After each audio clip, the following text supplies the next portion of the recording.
Donc vous faites apparaître le panneau vectorisation, menu fenêtre vectorisation. Vous cochez la case aperçu et la vectorisation s'enclenche sur cette image. Et on va faire une vectorisation, dans ce cas-ci une vectorisation couleur.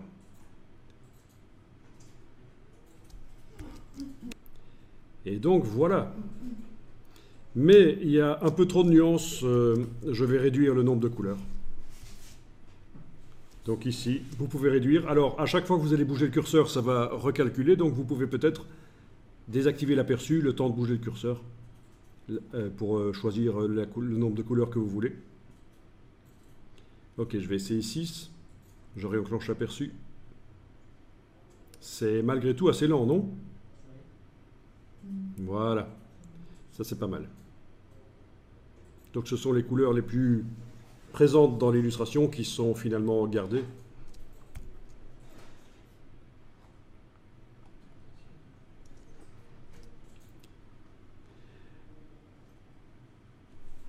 Ok, donc il y a un truc un peu vicieux, c'est que si on quitte la vectorisation en cliquant à côté et on revient dessus,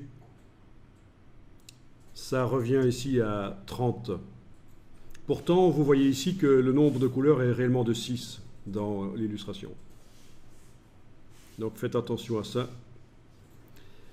C'est bizarre, le curseur ne reste pas là où on l'avait laissé. Voilà, et je viens de passer de 30 à 29 et il m'a refait 29 couleurs. Donc, et 29, voilà. Donc faites attention à ça, quand vous quittez la vectorisation, vous revenez dedans, le curseur est toujours à 30, mais en réalité, pour voir le nombre de couleurs réelles, il faudra regarder là. Je recommence ici, j'ai mis finalement 6, voilà. Je clique à côté, je reviens sur l'image. Ça indique 30, mais en réalité, c'est bien 6 couleurs qui sont actuellement dans cette image.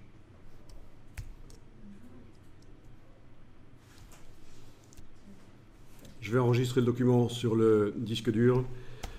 Je vais appeler ça papillon vecto.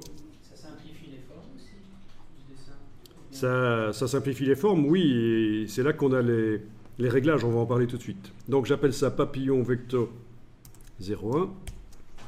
Ça, c'est le fichier Illustrator. Donc, en ayant l'image sélectionnée, oui, vous pouvez régler la fidélité des tracés. Et c'est vrai que ça influence les choses.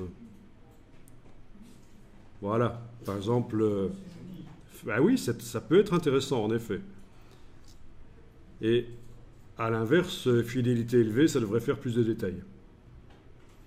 Si vous pensez que c'est trop lent, vous le dites. Hein. Si chez vous c'est vraiment trop lent, vous le dites. Ok, donc il faut tester. Alors attention, dans ce cas-là, si ça prend vraiment trop de temps pour calculer, si vous avez le temps d'aller boire une jatte de café entre chaque mouvement de curseur, il y a problème, ça tue la créativité. Donc il faut trouver des solutions pour que ça aille plus rapidement. Soit de passer sur un ordinateur plus rapide, soit de travailler des images plus petites. Soit de mieux configurer l'ordinateur. Dans Illustrator, on peut indiquer un disque de travail. Si vous mettez un disque de travail rapide, ça peut accélérer les choses. Mais si on travaille sur une image plus petite, ça va... À une image plus petite, il y aura moins de pixels, ce sera plus simple, évidemment, le résultat. Oui, voilà, c'est ça. Mais oui. Mais ça n'influence pas aussi. Ah non, ça n'influence pas l'impression, parce que de toute façon, ici, on fait une vectorisation, on fait un truc artistique, et de toute façon, c'est du vectoriel à la fin, c'est nickel. Quand on va zoomer sur les choses à la fin, même maintenant, quand on zoome, il n'y a pas de problème. Hein. Là, derrière, il y a des pixels, mais ce qu'on voit, c'est une vectorisation. Le but est de faire une illustration.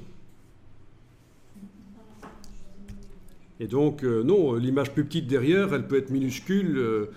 Ce qui compte, c'est la vectorisation qu'on voit là.